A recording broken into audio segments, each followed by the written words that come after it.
Donc là, on est sur quelque chose qui reste un domaine en construction. Qu'est-ce que c'est MyDevice? Alors déjà rapidement, pour refaire une passe, dans le monde de l'Internet des objets, vous avez des gens qui font du matériel. Ils construisent des chipsets, ils construisent des objets connectés, de l'objet en tant que tel. Vous avez des gens qui font des réseaux. Ça s'appelle Sigfox, ça s'appelle LoRa, ça s'appelle 5G. Et puis au bout d'un moment, cette information, il faut bien qu'elle arrive et qu'elle soit stockée quelque part. Donc ça va sur ce qu'on appelle une plateforme. Donc MyDevice est sûrement l'une des plateformes les plus visibles aujourd'hui sur le marché, avec tout un ensemble de technologies dont je ne vais pas rentrer dans les détails.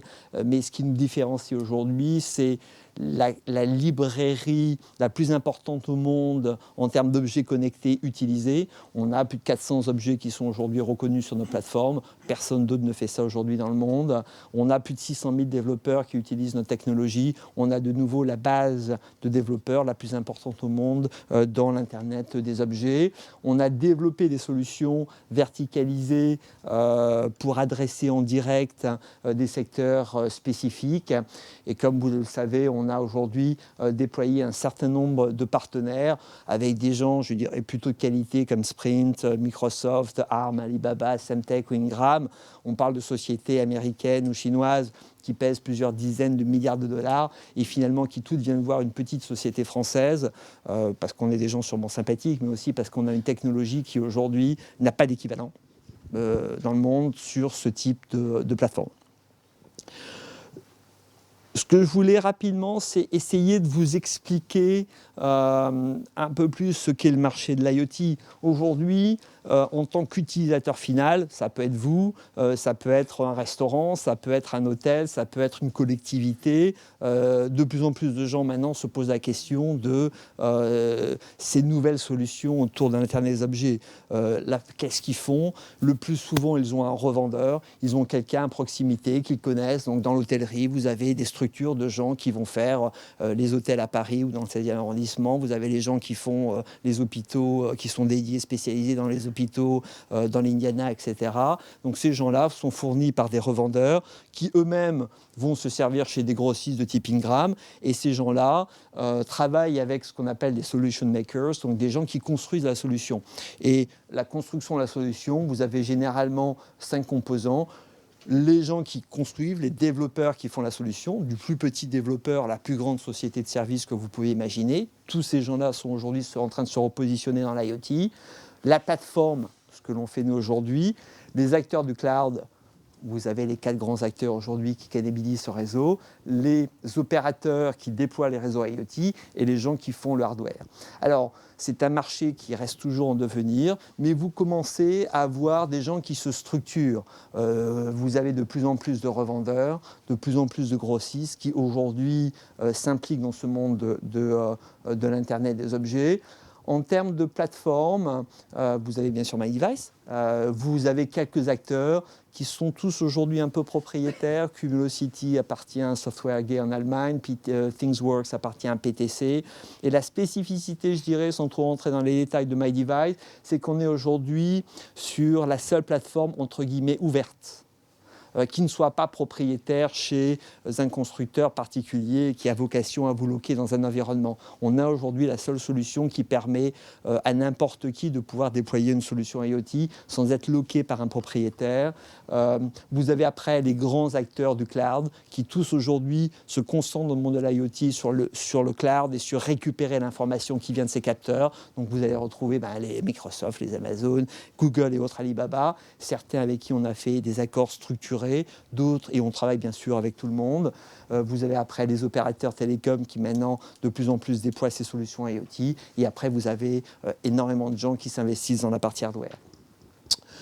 2 modèles économiques sur MyDevice, ce qu'on appelle aujourd'hui un modèle SaaS, Software as a Service, où globalement, ce que l'on fait, c'est qu'on va être en frontal avec le client. Donc ça, on est dans un cas de figure où c'est MyDevice, en partenariat des fois avec des gens un peu comme Sri, mais globalement, nous sommes en frontal avec le client. On lui vend, on le facture, on gère le support, on fait le training, on est vraiment en frontal sur ce monde-là. Et dans ce type d'environnement, si vous regardez le modèle économique, pour 100% du chiffre d'affaires que vous vendez, que le client achète. Et on est vraiment sur un modèle SaaS, c'est-à-dire que c'est un coût tous les mois. On va payer X euros, dizaines ou millions d'euros par mois. Généralement, le revendeur marge à 15 et 20%. Le grossiste prend à peu près la moitié, c'était l'ordre de 10%. Si vous regardez la partie infrastructure, que ce soit le cloud, le réseau, le hardware, ça représente généralement 15 à 20% de la solution. Le cloud est assez peu cher parce qu'il est extrêmement structuré. Le réseau est assez peu cher parce qu'il est facile et peu coûteux à déployer.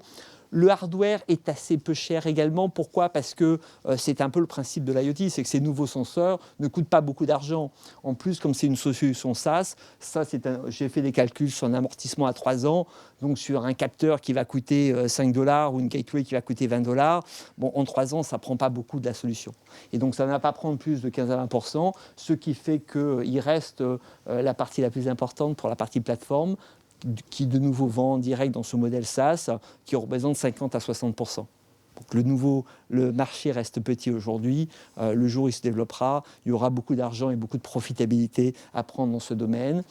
Il y a un deuxième modèle économique sur lequel nous travaillons, qui est ce qu'on appelle le modèle PaaS. PaaS pour Platform as a Service, et qui en fait l'analogie est vraiment ce qui se fait dans le cloud. Aujourd'hui, vous voulez aller sur Amazon, vous êtes Carrefour, vous êtes en gros n'importe qui veut stocker des données, il arrête, il ne fait plus ça tout seul, il va aller prendre un service à Amazon, il va payer tant par mois pour pouvoir stocker ses données. Il ne va plus s'embêter à construire une infrastructure. Il y a vraiment maintenant quelques grands opérateurs, il y en a 5, 6 dans le monde qui sont capables et qui fournissent ce type d'infrastructure. D'accord ? Donc notre schéma est exactement le même. Donc dans ce cadre-là, dans ce modèle économique, on n'est plus en face du client.